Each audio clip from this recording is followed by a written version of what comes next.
It was 11:51 on a Tuesday night when I finally ran Protocol Zero.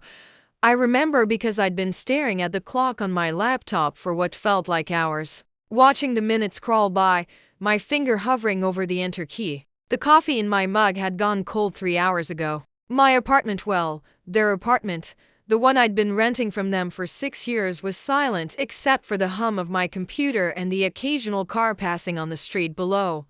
I'm Isbella. I'm 33 years old. I work as a senior data analyst for a healthcare company in Seattle. I wear cardigans and drink too much coffee and have a succulent garden on my windowsill that I somehow managed to keep alive. I pay my bills on time. I save 20% of every paycheck. I'm the kind of person who reads the terms and conditions.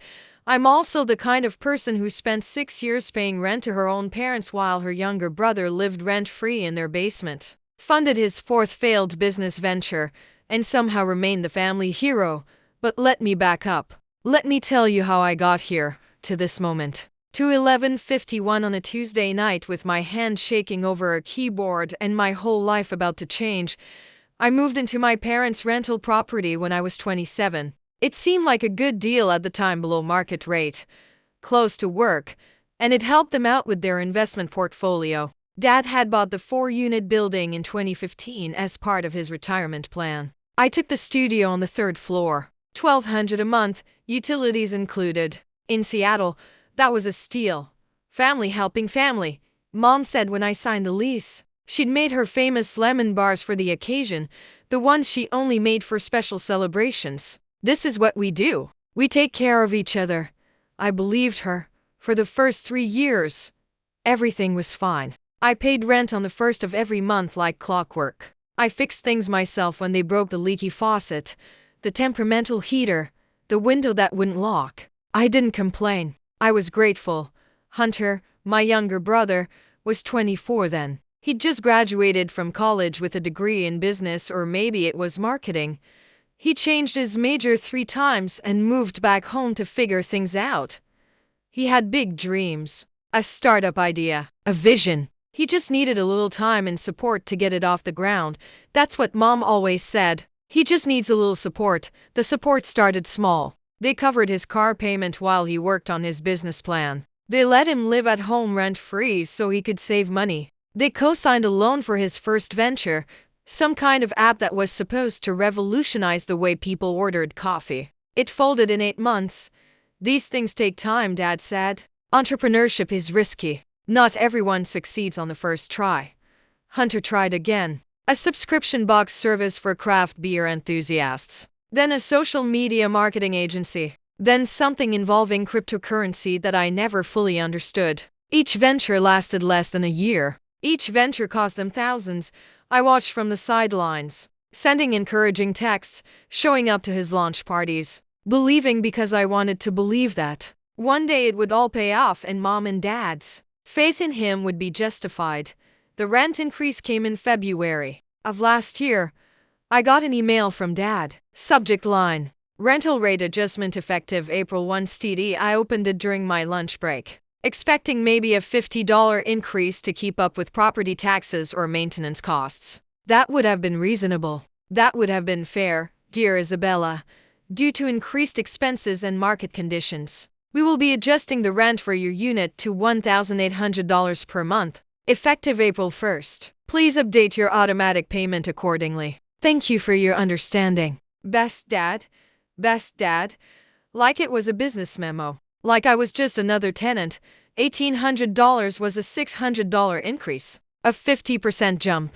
I pulled up rental listings in my area, my heart pounding. Studios were going for $1,500, $1,600 tops. My parents were about to charge me more than market rate for a 400 square foot apartment with a radiator that clanked all night and a shower that only produced lukewarm water. I called Mom that night. "Oh, honey, I know it seems like a lot," she said, her voice doing that soothing thing it did when she was about to justify something unjustifiable. "But you have to understand, things have been really tight for us lately. Property taxes went up, and the building needs a new roof. And with Hunter's rebrand, his business rebrand, he's pivoting to consulting now, helping other entrepreneurs avoid the mistakes he made. It's really exciting, Bella, but he needs some capital to get it started. A website, marketing materials, maybe a small office space, so you're raising my rent to fund Hunter's fifth business idea. Silence. Then, it's not like that. This is a legitimate business expense for the property. We've been undercharging you for years, really. You should be grateful we've kept it so low for so long. Grateful. I sat on my couch after we hung up, staring at the wall. That word echoing in my head. Grateful. I'd paid them $72,000 over 6 years. $72,000 in rent. Always on time. Never a complaint. Fixing things myself to save them money. And I was supposed to be grateful. I paid the increased rent. April 1st. April rent. $1,800. I paid it because I didn't know what else to do. Because moving seemed overwhelming. Because some small part of me still believed that family meant something. May 1st. $1,800. June 1st. $1,800. And every month, I watch Hunter's Instagram stories. Him at networking events. Him at coffee shops with his laptop, caption, grinding. Him at a downtown WeWork office. Him wearing designer sneakers and a watch I knew cost more than my monthly rent. Fake it till you make it, he posted once, with a selfie in front of a Tesla. It wasn't even his Tesla. It was a test drive, July 15th. That's when everything changed. I was having dinner at their house, a monthly obligation I'd started to dread but couldn't seem to escape. Mom had made pot roast. Hunter was there, of course, holding court at the table about his latest client. Some tech bro who wanted help optimizing his personal brand. I'm thinking of raising my consulting fees, Hunter said, spearing a piece of carrot. I'm worth it, you know. I've got real experience now. I've failed enough to know what works. Dad beamed at him. That's smart business thinking, son. Know your worth. I pushed peas around my plate, actually. Dad continued, glancing at Mom. We wanted to talk to you both about something. My stomach dropped.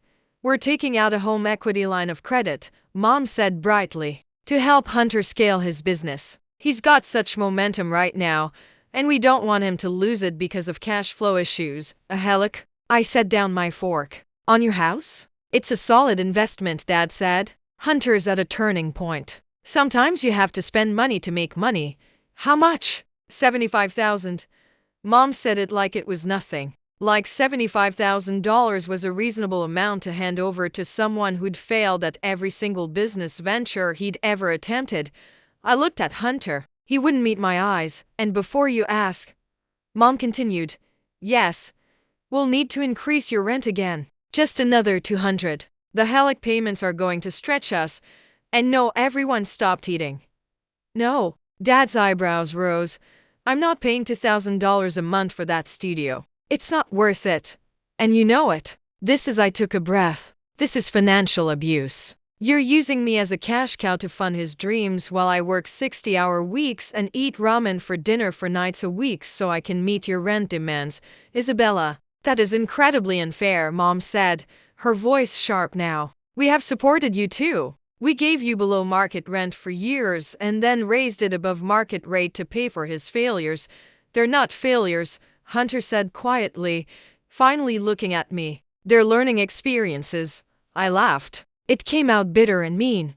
And I didn't care. $75,000 in learning experiences. Mom, Dad, do you have any idea what you're doing? If he defaults, if this fails like everything else, you could lose a house. Your retirement. Everything.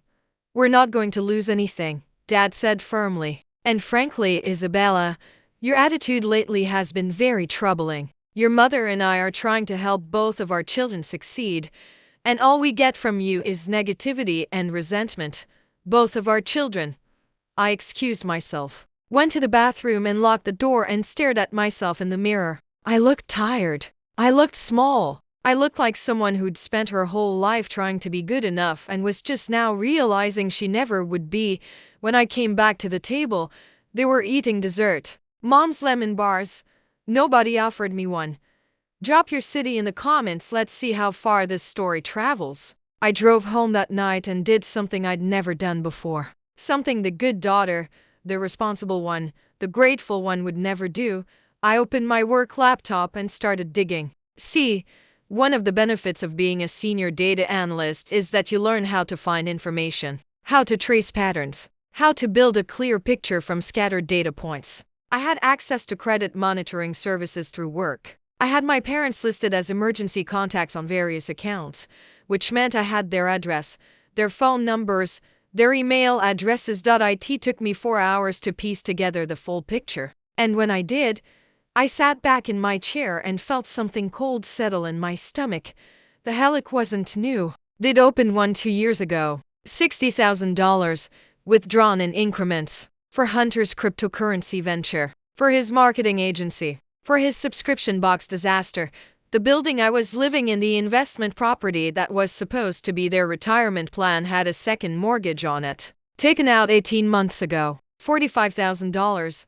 My rent payments, the ones I'd made faithfully for 6 years, had been deposited into a joint account with Hunter's name on it. Not an escrow account. Not a property management account. A personal checking account that both Hunter and my mother had access to.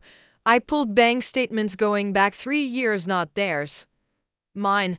The ones showing my rent payments. Then I cross-referenced them with my parents' property tax payments, which are public record. The math didn't add up. The building should have been cash flow positive even with the original $1,200 rent. The new $1,800 rent should have been pure profit.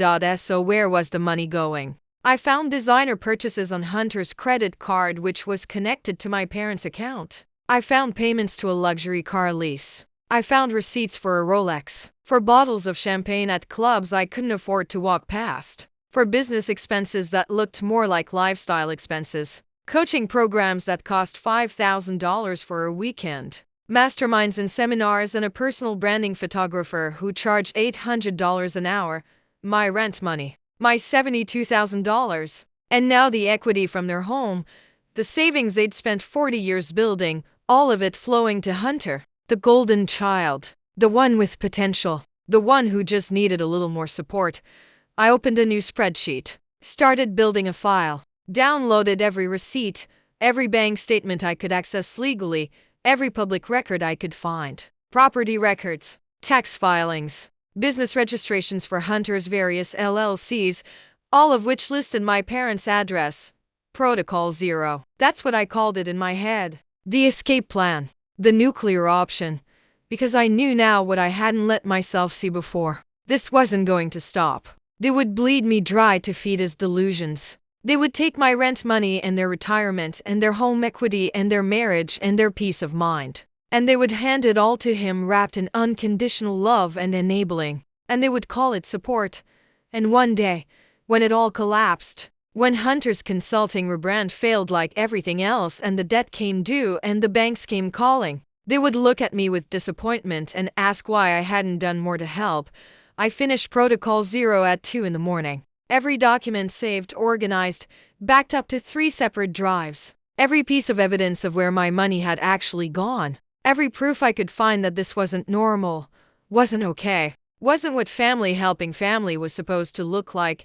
Then I opened a new browser tab and started looking at apartments. I gave notice on August 1st, via email, to both of them. Subject line: Notice to vacate effective September 1. Steady dear mom and dad. This email serves as my 30-day notice that I will be vacating the studio apartment at address effective September 1st. I have secured alternative housing and will return my keys on the final day of my tenancy. My final rent payment has been made. I will expect the return of my security deposit within the legally required time frame. Thank you, Isbella. Clinical. Cold. Exactly what they deserved. Mom called 6 times in the first hour. I didn't answer. Dad sent a text.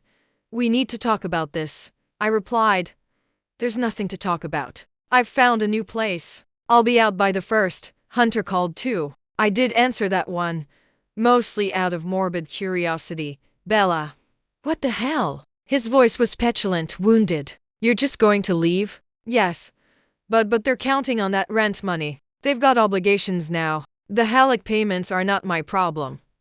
God, you're so selfish. Do you have any idea how hard they've worked to help us both succeed? And you can't even. I hung up. The next 3 weeks were a blur. I packed systematically, 1 box a day, labeling everything, donating half my possessions because the new apartment was smaller and I wanted to start fresh. Light, unburdened. I'd found a one-bedroom in a different neighborhood. $1,500 a month, ground floor, big windows, a kitchen that actually had counter space. I signed the lease with shaking hands and felt something like joy for the first time in months. Mom showed up on August 23rd.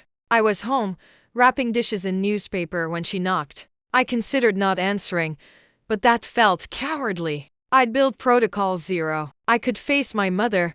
She looked older than I remembered, tired. There were new lines around her eyes. "Can I come in?" I stepped aside.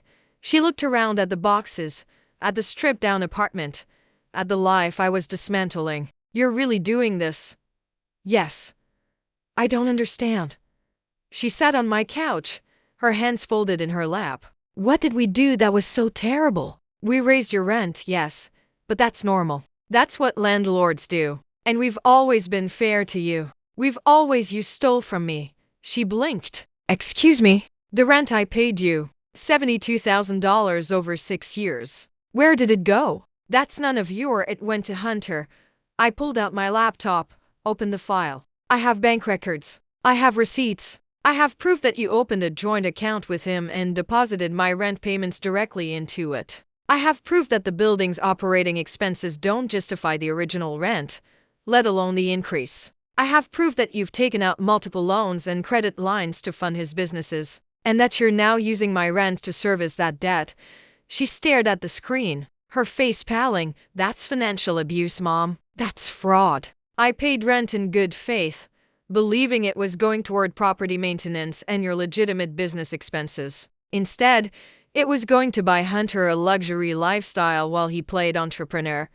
"We were helping him," she whispered. "He has potential. He's 30 years old. He's had 5 business failures. He's never held a real job for more than 6 months. And you're enabling him." I closed the laptop. "You're enabling him. And you're sacrificing me to do it. My financial security, my trust, my relationship with you. All of it, on the altar of his potential. You've always been jealous of him." I laughed. Actually laughed. "Jealous? Mom, I'm not jealous. I'm exhausted. I'm tired of being the responsible one who gets punished for being responsible. I'm tired of watching you hand him everything while I'm told to be grateful for scraps. I'm tired of being the backup plan, the safety net, the cash reserve for when his dreams don't pan out. That's not. We love you both the same." "No, you don't." I said it quietly, calmly, because I'd finally accepted it. "You love him unconditionally. You love me conditionally. I'm loved when I'm useful, when I'm paying rent, when I'm not making waves, when I'm not pointing out the obvious insanity of giving $75,000 to someone with a 100% failure rate." She stood up, her eyes wet. "If you leave like this, if you walk away, you're going to regret it. Family is everything, Isabella. You don't just throw that away because of money. You threw it away," I said. "Not me. You chose him over me every single time. And you called it fairness. You called it support. You called it love. But it wasn't any of those things. It was just easier. Easier to squeeze the reliable daughter than confront the son who won't grow up." She left without another word. September 1st. Moving day. I hired movers. Professionals who carried boxes and furniture with efficient indifference, who didn't ask questions or expect emotional explanations. I walked through the empty apartment one last time, checking closets and cabinets, making sure I'd left nothing behind. The studio looked bigger without my life in it. Sadder. I'd been happy here once, I think, before I understood what it cost. I left the keys on the kitchen counter with a note. Security deposit should be returned to my new address within 21 days per state law. Dad texted as I was locking the door. "You're making a mistake." I didn't reply. The first month in my new apartment was strange, quiet. I kept expecting phone calls that didn't come, confrontations that never materialized. I'd brace for a fight, but instead there was just silence. I threw myself into work, picked up extra projects, got promoted to lead analyst in October. My boss told me I seemed different, more focused, more confident. I left some baggage behind. I told her, She nodded like she understood.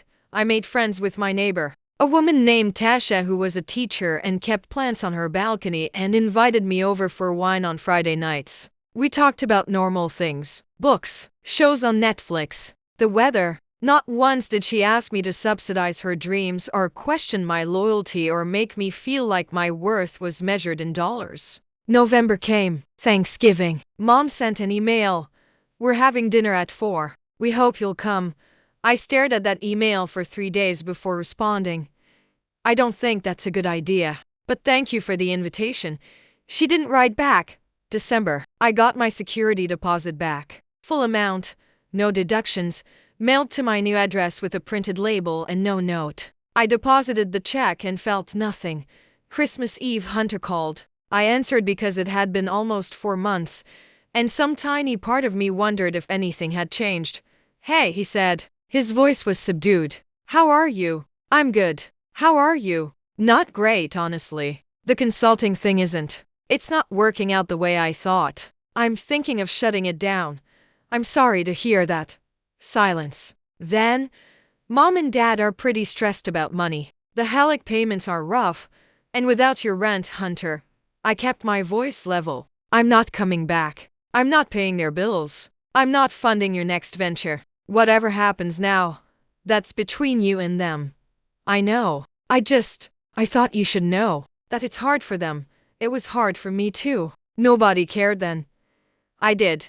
He said quietly. I do. I know you think I'm just a selfish asshole, but I didn't know they were using your rent for my stuff. I didn't know about the account. Mom told me last month, and I felt sick, Bella. I'm not that person. I don't want to be that person. I believed him. That was the worst part. I believed he hadn't known the details, that he'd been willfully ignorant, floating through life on parental subsidies without asking hard questions because asking hard questions would have meant confronting his own failures.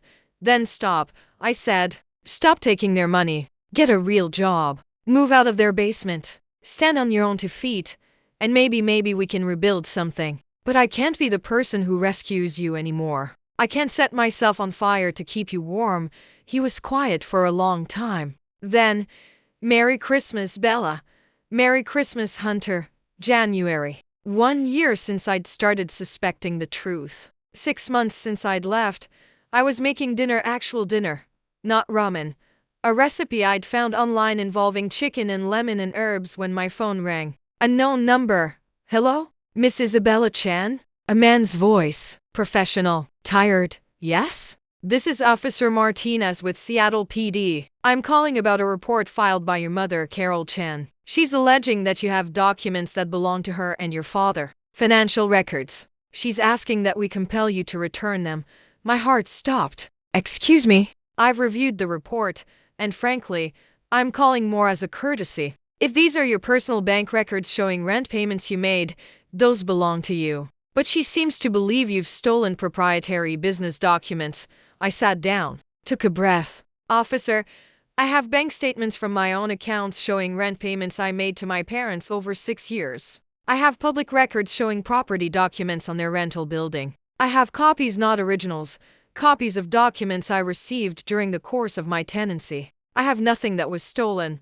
That's what I figured. Look, between you and me, this sounds like a family dispute, not a criminal matter. But I wanted to give you a heads up that she filed a report. If she escalates, you might want to consult with an attorney. Thank you, officer. After we hung up, I sat in my kitchen with the chicken getting cold on the stove. And I realized they weren't going to let this go. They weren't going to accept that I'd left, that I'd set boundaries, that I'd chosen myself over their dysfunction. They were going to fight. So I did something I'd been avoiding. I called a lawyer. Her name was Ruth Goldstein, recommended by a colleague who'd gone through a messy family estate issue. She listened to my story for 45 minutes without interrupting, occasionally taking notes, her face unreadable. When I finished, she leaned back in her chair. Do you want to sue them? No, God, no. I just want them to leave me alone. Then here's what we do. We send a cease and desist letter. Very polite, very professional. It states that you have no documents that belong to them, that any further contact should go through me, and that any additional false police reports will be considered harassment. It's not aggressive, but it's firm. It establishes a boundary. Will it work? She shrugged. Depends on how desperate they are. But usually once a lawyer gets involved, people back off. Nobody wants to pay legal fees over a family squabble. We sent the letter on January 23rd. I got a response from Mom on January 25th. Not through the lawyer. An email directly to me, ignoring the cease and desist completely. Isabella, I cannot believe you involved attorneys. This family used to mean something. We used to be able to talk to each other. Your father is devastated. I'm devastated. Hunter is talking about moving to Portland because he can't handle the stress of all of this. Is this what you wanted? To tear us apart? I hope you're happy. I hope your anger and your selfishness keep you warm at night because you've lost your family over it. Don't bother coming to me when you're old and alone and need help. I won't be there. I read it 3 times. Then I forwarded it to Ruth with the subject line, Exhibit A. She called me an hour later. This is harassment. I'm drafting a more formal cease and desist. If she contacts you again, don't respond. Just forward it to me. She said I'd be old and alone. She's trying to scare you back into compliance. It's a classic abuse tactic. Don't fall for it. I'm not. I said, and I meant it. February. Valentine's Day. Tasha invited me to a Galantini's party with her teacher friends. I went. I drank Ross and ate chocolate and laughed at stories about terrible school administrators and helicopter parents. Nobody asked about my family. Nobody made me explain why I was there alone. On the way home, I got a text from a number I didn't recognize.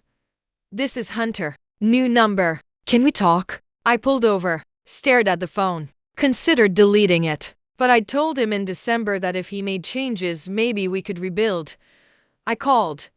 Hey, he said. He sounded different. Sober maybe. Serious. Hey. I moved out. Got a studio in Portland. I'm working for a tech company. Sales. It's not glamorous, but it's steady. I'm not taking any more money from them. I didn't say anything.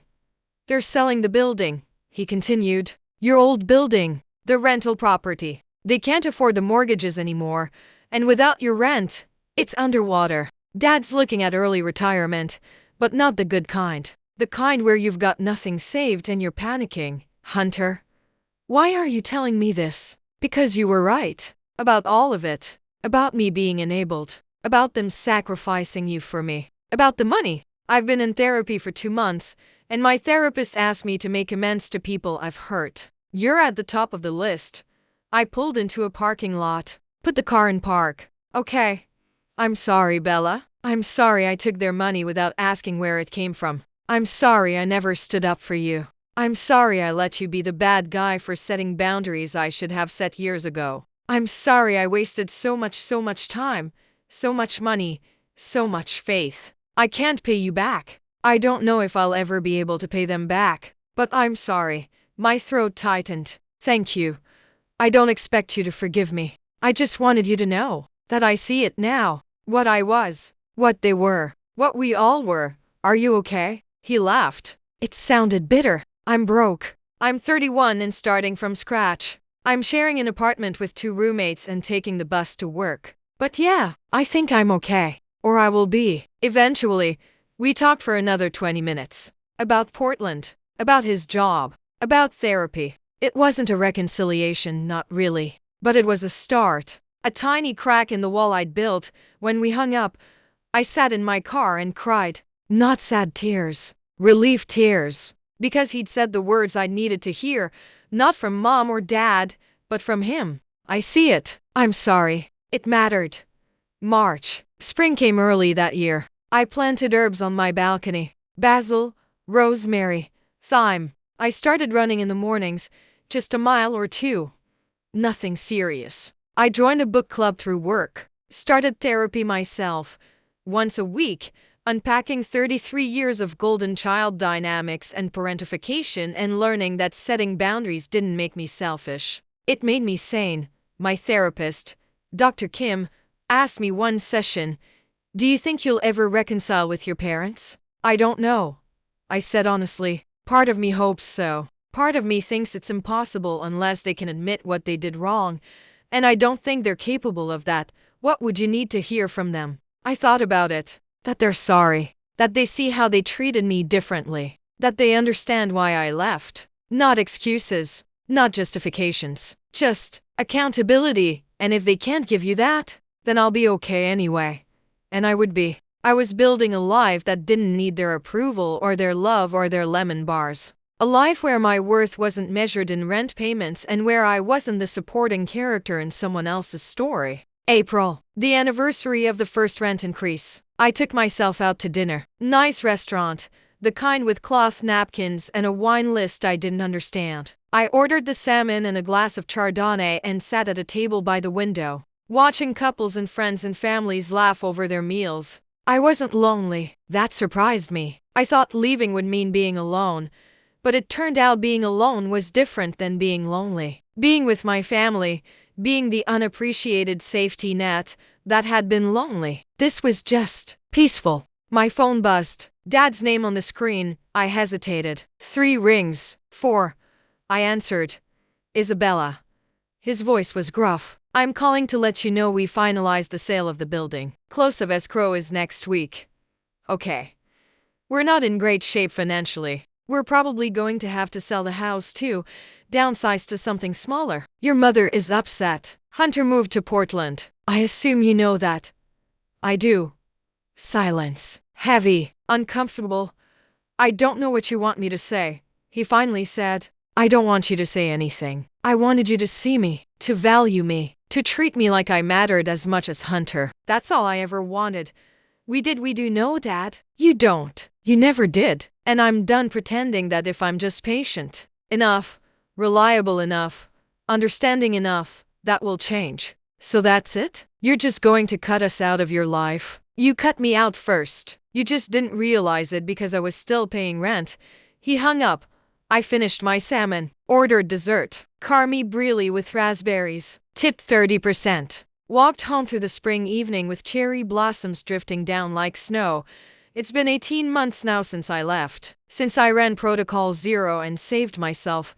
Hunter and I talk every few weeks. Cautiously, carefully. We're rebuilding, brick by brick. A relationship that isn't based on family obligation or parental favoritism but on 2 adults who are trying to do better than they were taught. Mom and Dad sold the house in June. Moved to a 2-bedroom condo on the outskirts of town. I heard this from Hunter. Not from them. We haven't spoken since April. Sometimes I wonder if they think about me. If they regret anything. If they lie. Awake at night and see, finally, what I saw that July night at their dining room table. Mostly I don't think about them at all.